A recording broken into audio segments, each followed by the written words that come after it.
Well, time for a bit of a shop update and some project car updates. Things are looking a little different around here. So, we're in the new shop, got some pretty big updates as far as that goes, but things have been kind of slow moving and we're trying to just get everything sealed up before winter, which is rapidly approaching, as I'm sure a lot of you guys know. So, we're in the new shop. Sealing is mostly done, got some stuff in the corner there left to do, and then we'll be on to at least getting a primer layer, if not full paint, hopefully within the next, couple weeks, and a little bit more wall finishing to do there. And then you'll see wires hanging down from the ceiling. That's where a bunch of lights will be. So we're making some good progress on this, and it's going to be really nice to finally have this done. So we're going around to a few cars, and we're going to cover a lot of updates on stuff, as well as go over a few cars that I'm looking to sell. Also talk about some future projects. But we'll start here with the Superbe. Everybody wants to know about the Superbe. And nothing has really happened since No Name Nationals on this. Backstory, the engine that's in it is the one that I dynoed. It's a 440, and I dynoed that back May of 22, I believe. You can go back and see that. I did a whole video on that and videos leading up to it. This engine is very, very healthy. It produced 500 horse and 550 torque on the dyno. One thing I never paid too much attention to, though, was one cylinder was always very cold. I think it was either 5 or 7. I don't remember exactly. I'd have to go back and look. And I thought, it's a little odd, but I'm not going to worry too much about it. Well, after it had been sitting after the dyno, I finally looked at the oil, and there's a bunch of water in the oil, like a considerable amount. Oil pressure in the engine is still perfectly fine, everything seems to be okay, but there's a considerable amount of considerable amount of water in the oil of the engine. Though I don't think anything got hurt, but I changed the oil out before No Name Nationals, made sure everything was good. I thought, hey, maybe it sat open and water got in it, and I know it was out in the rain one day and it may have been open that day, and I thought, I don't know, maybe it's just water outside got in somehow. Well, no. Made it through No Name Nationals fine, got back, there's more water getting in. So I think we have a blown head gasket. So that's unfortunate, but life goes on. I believe it's a blown head gasket because when I took the engine apart originally, when I first got it, the coolant was clean and the blocks, the oil in the pan from the block and all that was nice and clean. So I don't think that anything's cracked, and it has been stored properly this whole time. So head gasket is likely the problem. So this winter at some point we'll pull the heads off and assess the damage, see what's going on, and we will be going through and getting the heads flowed, because I've talked about the cylinder heads on this engine many times. They're 906 iron heads, but they are ported excessively, would be kind of an understatement. So I'm going to get them cleaned up and flowed and see what they really produce. A lot of people say, yeah, you can get up to 300 out of a iron head, but I've talked to a lot of people saying, yeah, 300 is kind of it, and it's very, very, very rarely seen. And I think this might be close, but we'll see.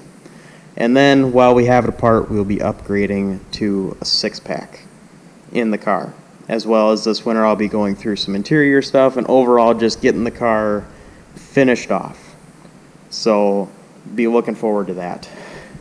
Over here, my dad's green car. A lot of little stuff has happened as far as collecting parts for this. We have a nice original pair of fenders for the car We picked up a perfect condition trunk lid for the car because the one on it, the skin of it is very oil canny, and the bottom of it had a repair that we're not real happy with. So we actually picked up one from a local guy we know that we definitely had to pay up for it, but we found out it's basically perfect inside now, nothing wrong with it. And we had to pick up doors for this car, believe it or not, because this has the original doors on it, but the door skins they put on wrong.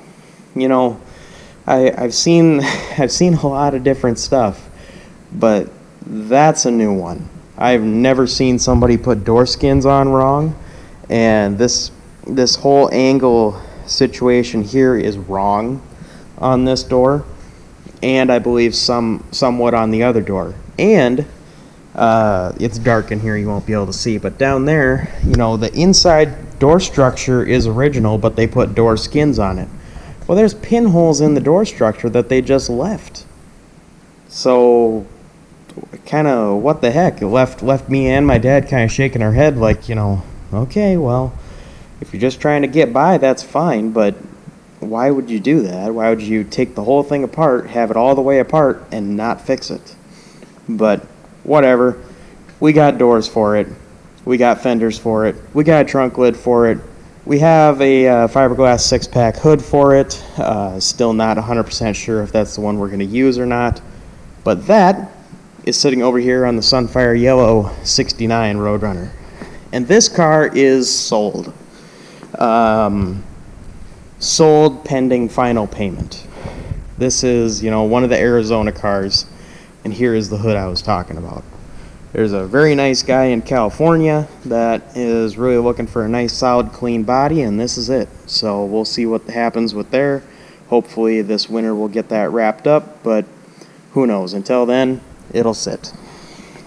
But moving over to this side of the shop, my dad's B7 Blue, very highly optioned Roadrunner. This car has been kind of a sore subject for me for a while. I love this car. I love everything about this car. It's one of my favorite ones that we have. It's just kind of been sitting. We've been busy with a lot of stuff, and it's just sat. The only thing wrong with this car is the carburetor is the original Carter carburetor, and it decided that the accelerator pump doesn't want to work anymore. So it doesn't really want to run very well. And we will be working on getting that fixed this next spring. I want to drive this thing a lot. And I just need to seal up a couple of holes in the trunk pan because the way the exhaust is going and everything, it does kind of get a little fumey in the car. And I do need to rebuild the 4-speed shifter box. It doesn't like to go in second. Nothing wrong with the transmission. It just doesn't quite like to shift in second. It needs to be realigned. But that's what we got going on there.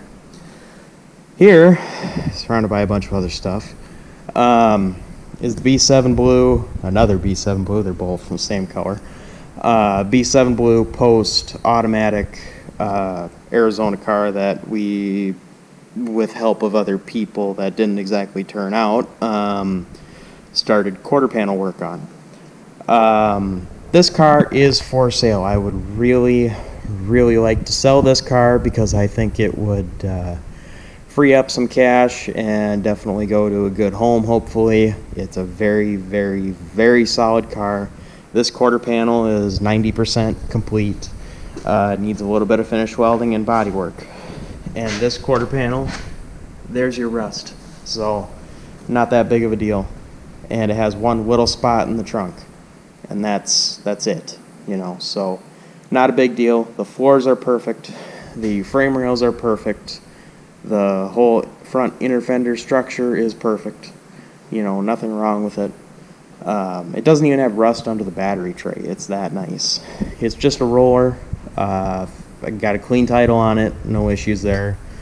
Factory blue with blue and white interior and a white pinstripe. Air-conditioned automatic car. So Let me know if you're interested in that, because that's a heck of a car. Email and all that's in the description. Let me know. In the 20-ish range for that. And then there's the shaker car. The shaker car is a little bit of a sore subject. Bought it with the intent of doing something with it, turning it around, and, you know, letting somebody else maybe finish it, but we start on it. We'll see what happens. Again, all this stuff, I really want to sell this car, but if it doesn't sell within the next 2-3 weeks, I'm going to finish the quarter panel, start working on this side, and start doing it myself, because I'm going to have the space to do it now. So we'll see what happens with that. But this, you know, got it from a great guy. I consider him a friend. No issues there. Really glad to have the car, because it is, you know, the only one known to exist in this color combination with a shaker. But it's definitely got a few more issues than I thought.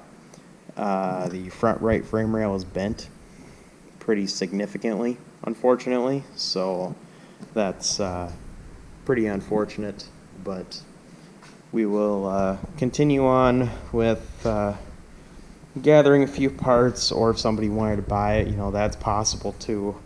I am not really advertising this for sale, but if somebody wanted to buy it, it sure could be bought. You know, send me an email, let me know. And then there's the CUDA.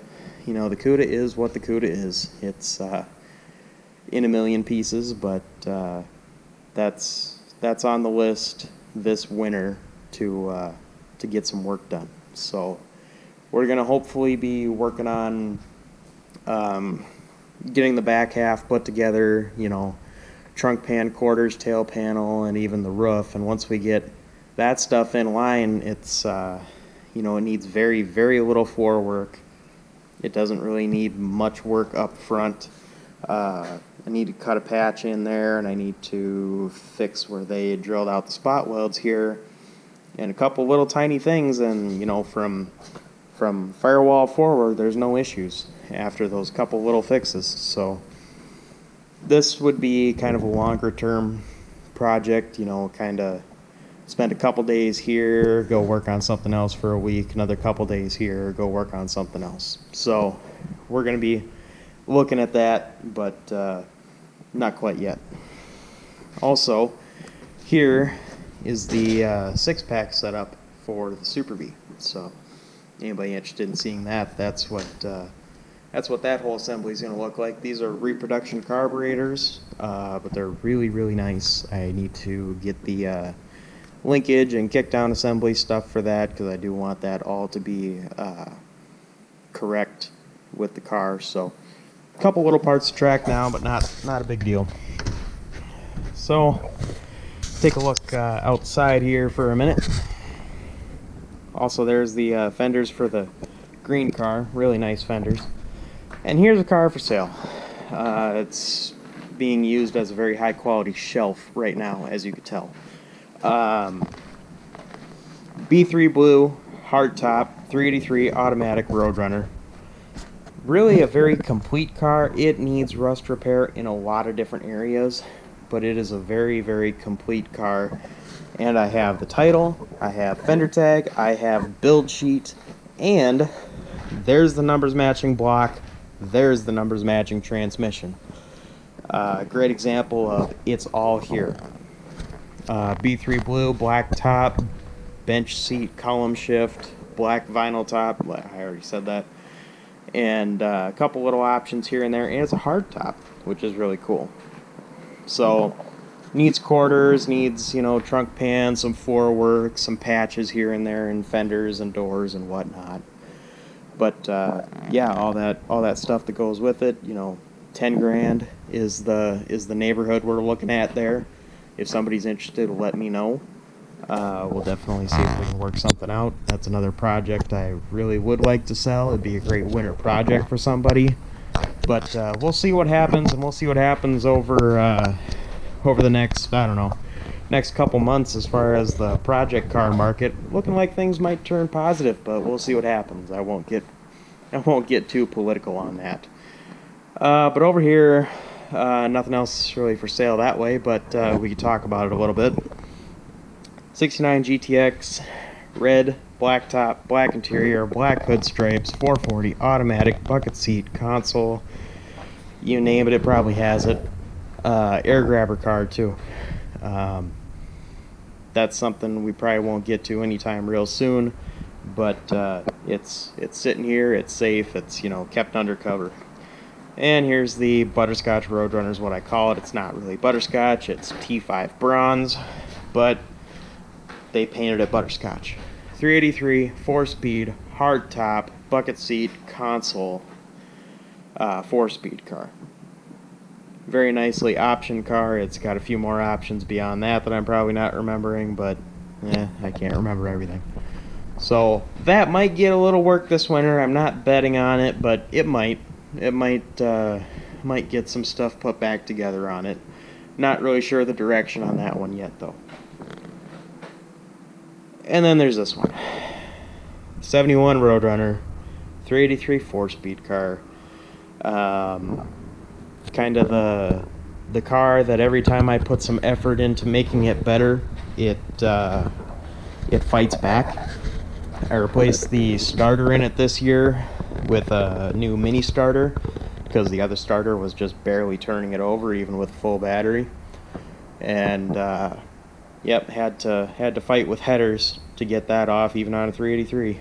Had to fight with the headers, and probably one of the most frustrating things is the headers did not leak before I touched the car, and I had to take the header loose to replace the starter, put new gaskets on, made sure I tightened all the bolts flush, nice, easy, simple, and the headers leak.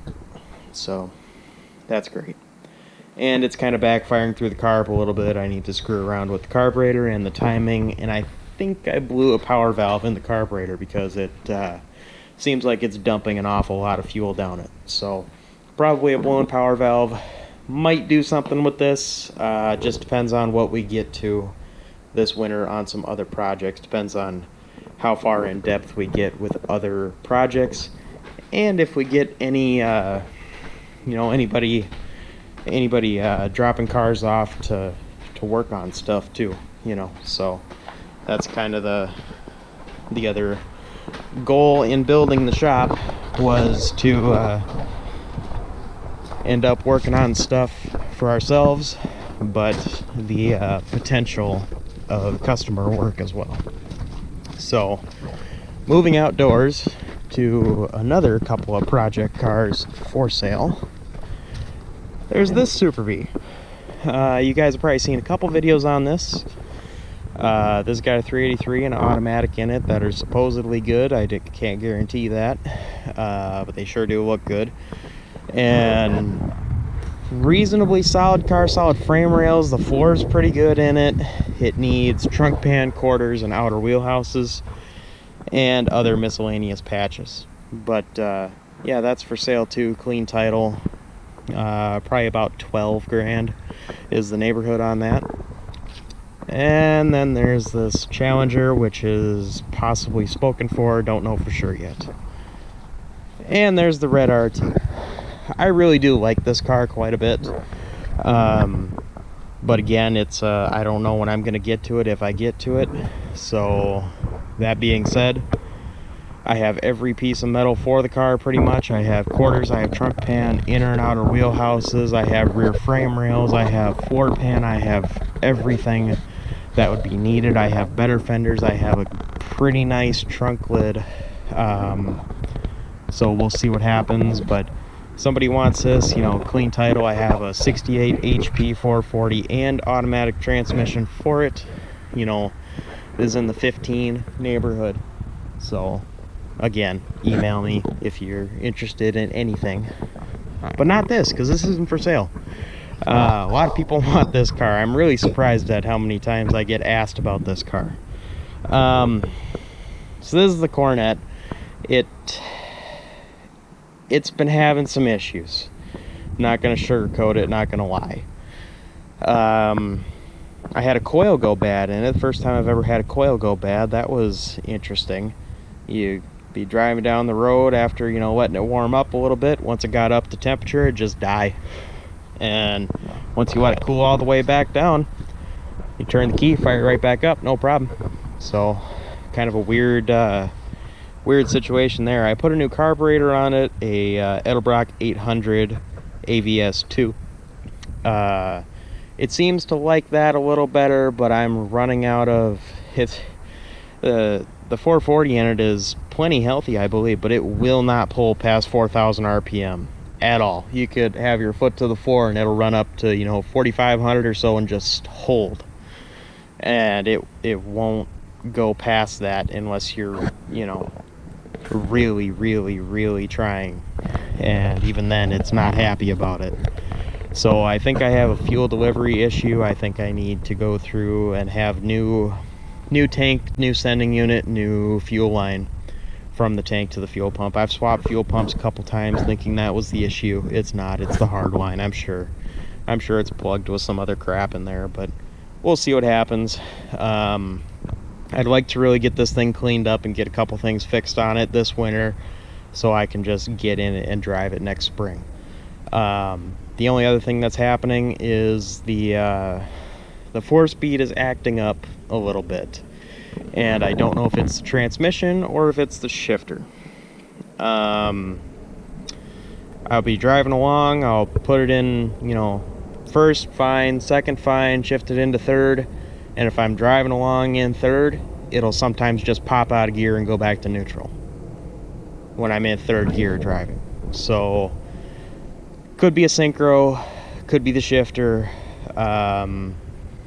If it is the transmission, I do have a different transmission I could put in it, but if I go that far, I will probably drop the whole K-member and go through, repaint the engine bay and do a bunch of stuff with engine, transmission, and suspension, because the front suspension is not great in it. I mean, it's drivable, but you really got to pay attention to what you're doing. So anyways, that's kind of it for that. And then another little side note, this is the truck we drove to No Name Nationals, the truck that we had to have towed home because the cam decided to eat itself. That's something that's going to get fixed this winter.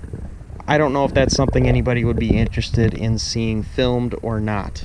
Let me know in the comments, you know, do you want to see a 6.4 Hemi cam swap in a truck? You know, so different than what I do normally. But if some people are interested enough in it, it might be, you know, just some nice filler content between projects or whatever, you know. So very unfortunate situation that the cam decided it wanted to exit the working side of everything, but it happens. So we'll keep moving, but it does happen. So that's pretty much it.